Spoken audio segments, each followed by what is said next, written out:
प्रश्नोत्तर सत्संग माध्यम से आज एक प्रश्न आया है महेंद्र सिंह। कहाँ के है तो बताए नहीं है, हो सकता है बम्बे के कहाँ के।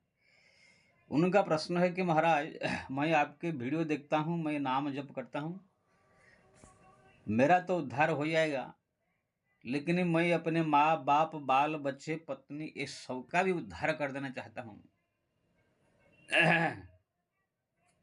ये कैसे होगा? क्या ये संभव है? बहुत सुंदर प्रश्न है ये। आप जो है अपना वीडियो हमारा देख कर के जो नाम जप में रुचि में लग गए हैं, ये सबसे बड़ा हमारे लिए सौभाग्य है। नाम जप आप कर रहे हैं, भक्ति कर रहे हैं, आपका तो उद्धार हो जाएगा, कल्याण हो जाएगा। लेकिन आपके मन में जो अपने परिवार की चिंता है, ये भी बहुत अच्छा है। वही उद्धार के लिए लोग अपने परिवार के लिए कैसे धन इकट्ठा कर लूँ, बिल्डिंग इकट्ठा कर लूँ, और ये है फैक्ट्री बना लूँ, कुछ ज़मीन खरीद लूँ, 7 पीढ़ी तक अपना सोचते हैं। लेकिन आप उनके लिए जो उद्धार होने की आपने सोचा, ये सबसे बड़ी आपके परिवार के प्रति आपका प्रेम है। क्योंकि ना ये धन संपत्ति संसार है, ये सब तो मिलता रहता है, घटता रहता है, बढ़ता रहता है, छूटता रहता है। किसी का उद्धार हो जाना इसी संसार से, झंझट से, ये सबसे बड़ा जो है काम है। कल ही मेरे को किसी ने भी पूछा था कि महाराज उद्धार होने का मतलब क्या है? जो मुक्ति हो जाना, उद्धार हो जाने का। इसका मैं फिर बढ़िया से बनाऊंगा, फिर भी बता देता हूँ। जैसे कोई व्यक्ति जो है विभिन्न प्रकार नौकरी करता है, नौकरी करते करते कमा कमा के घर परिवार चलाता है, फिर धीरे धीरे धीरे उसकी उम्र बढ़ती जाती है, फिर जो है नेतागिरी भी करता है, फिर जा करके मुख्यमंत्री बन जाता है, प्रधानमंत्री बन जाता है, राष्ट्रपति बन जाता है। ये सब करते करते कितने होते हैं जो मरने तक भी ये सब नेतागिरी, ये सब काम धंधा परिवार छोड़ते नहीं। मरते मरते भी सब व्यवसाय का व्यवस्था करके सब अपने लड़के बच्चों को सब सेटिंग करके सब जाती। तो यीशु कहते मोह माया में फंसा हुआ, झंझट में फंसा हुआ आदमी। लेकिन वही व्यक्ति जब उनका 50-60 साल उम्र हो जाएगा, जो कमाया कमाया, जो परिवार संसार अपना बनाया बनाया, अब जो है इस्तीफा दे करके, अगर प्रधानमंत्री है तो भी इस्तीफा दे, राष्ट्रपति इस्तीफा दे के, मुख्यमंत्री तो भी इस्तीफा दे के, अब भाई बहुत दिन हो गया ये संसार में, अब मेरे को जो है शांति से बैठ करके रोटी खा के भगवत नाम जपने का, अब मेरे को दुनिया कोई झंझट कोई बवाल नहीं चाहिए।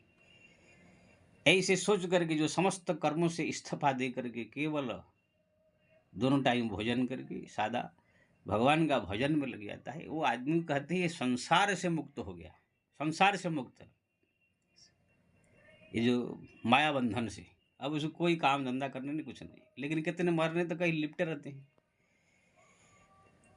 अब मरने के बाद जो कहते उद्धार, वो भी ऐसा ही है कि ना मरने के बाद जीव जी कुछ यहाँ पर जो कर्म किया, फिर या अगली बार जन्म लेगा, फिर वहाँ पर कुछ अच्छा घर में जन्म लेगा, बुरा घर में जन्म लेगा, वहाँ भोगेगा, फिर कुछ करेगा।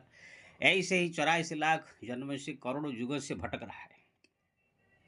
ये सब से इस्तीफा दे करके जब भगवान नारायण के धाम चला जाएगा, अब वहाँ पर कोई काम नहीं करने का, जन्म मरण के चक्कर से छूट करके केवल एकांत में बैठ के भगवान का भजन करेगा, भगवान के धाम में रहेगा। वो दिव्य धाम है, समस्त प्रकार सुख संपन्नता भरा हुआ है। तो इसको कहते हैं मुक्ति, यानी संसार के जन्म मरण चक्कर से छूट करके अब वो भगवान के धाम चला गया। लेकिन इस संसार में तो व्यक्ति इस्तीफा दे देते हैं, इसलिए हो जाता है। लेकिन वहाँ तो इस्तीफा नहीं चले, वहाँ भजन चाहिए। भजन भक्ति करेंगे तो सब दिन के लिए मुक्त हो जाते हैं। अब ये सबसे बड़ा चीज माना गया है।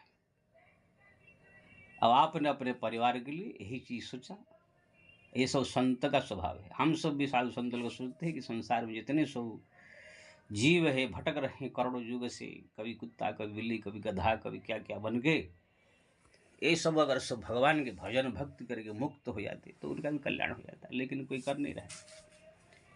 तो आपने जो सोचा अपने परिवार के लिए बहुत बढ़िया है, अपना तो कल्याण आप कर ही देंगे। लेकिन अगर चाहते हैं आप अपना परिवार का भी कल्याण हो, उद्धार हो, 2-3 बातें इसमें मैं कहूँगा। एक तो पहले शास्त्र में हमारे लिखा है, कोई जब घर में कोई भक्त जो पैदा होता है तो वहाँ पर 21 पीढ़ी उनकी ऐसे ही तर जाती।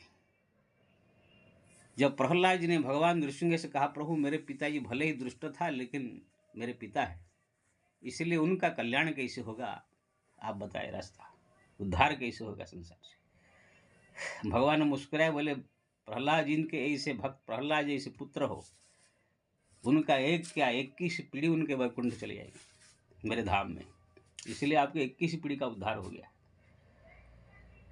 सो कुलो म धन्य सुनो जगत पूज्य सुपुनीच श्री रघुवीर परायण जेहि घर उपज पुनीत। भगवान शंकर कहते माता पार्वती से, हे उमा, जिसके घर में एक ही भगवान नारायण के राम के भक्त पैदा होता है, वो कुलो उमा धन्य, वो कुल जो है धन्य है, उनके 21 पीढ़ी जो लोग सब मर गए वो धन्य है, और जो अभी उस समय मौजूद है वो भी धन्य है, वो सबकी कल्याण हो जाएगा। तो ये सब शास्त्र की सम्मत बात है। जो कोई भी किसी घर में एक भक्त पैदा होता है उसकी 21 पीढ़ी तर जाते हैं, वर्तमान और आगे पीढ़ी। लेकिन अगर आप चाहते हैं भाई ये लोग को मरने के बाद क्या होगा नहीं होगा, तो आप चाहे तो ये लोग को जो है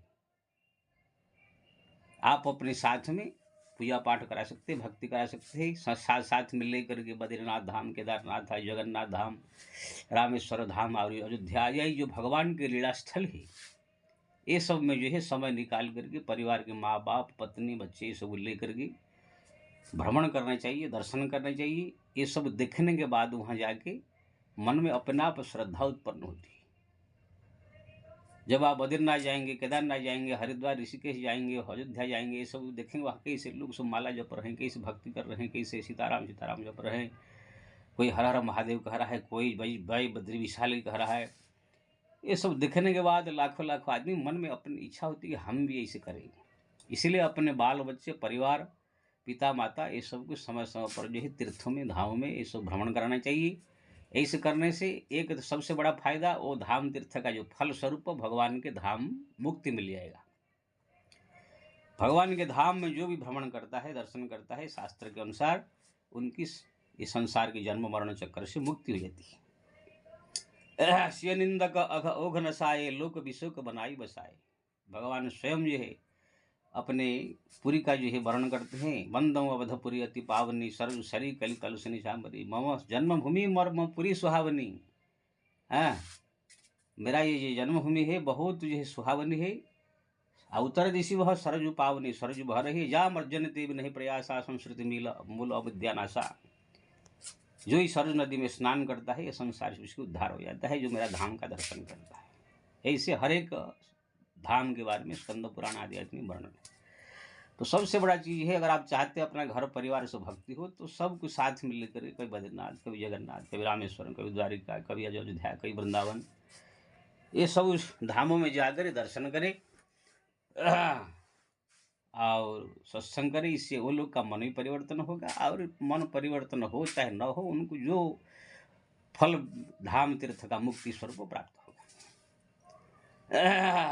तीसरी बात मैं ये कहूँगा कि बद्रीनाथ गए तो वहाँ पर जैसे अपने पिंड दान करते हैं, बोलते बद्रीनाथ में जो एक बार पिंड दान कर देता है उनके 21 पीढ़ी की उद्धार हो जाती है। तद्यात ब्रह्म कपाले पिंडदान पुत्र तथा परम सर्वम ब्रह्मलोकम जानती ना अत्र संशय। जो ब्रह्म कपाल तीर्थ है बद्रीनाथ धाम में, बद्रीनाथ धाम में ब्रह्म कपाल नाम के तीर्थ है, वहाँ पिंडदान होती है। जो यहाँ पर पिंडदान कर देता है उनके सब पितृ लोग जो है ब्रह्मलोक यानी भगवत धाम चले जाते हैं, ना अत्र संशय। तो बद्रीनाथ कभी गए वहाँ पर पिंडदान करने गया उनके नाम से, श्री राम। तो इसी प्रकार से जो है धाम तीर्थ कराने का अपने बाल बच्चों को, अपने परिवार को लेके उनको जो है अपने घर में जो है ऐसे माहौल बनाने का जिससे कि भजन कीर्तन उसे भी करे, कीर्तन करे बैठ के भगवान का सामने, सब पूजा पाठ में लगे जाए। इस प्रकार कुछ माहौल बना के लोगों को जो है इस करेंगे तो उनका उद्धार हो जाएगा। आप तो जप कर रहे हैं, आपका तो उद्धार हो जाएगा। तो इसी प्रकार से 2-3 ही बात आपको बताया मैंने, और बहुत सारी चीज़ें हैं, लेकिन आप अगर ऐसे काम करेंगे तो आपका भी उद्धार होगा, आपके घर परिवार का भी सब लोग भक्त बनेंगे और उनका भी कल्याण होगा।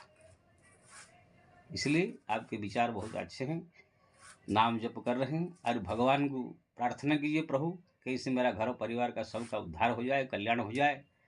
तो हम जो रास्ता बताते हैं वो तो है ही, शास्त्र के ही रास्ता है, भगवान की ही कहा हुआ है। फिर भी भगवान की तरफ से जो कृपा होगी वो और ही आपको और रास्ता अच्छा बताएंगे। इसलिए उनको भी समय समय पर प्रार्थना करके उनसे भी रास्ता पूछने का। तो इसी प्रकार से आपका जो है कल्याण होगा, परिवार का भी कल्याण होगा। जय श्री राम।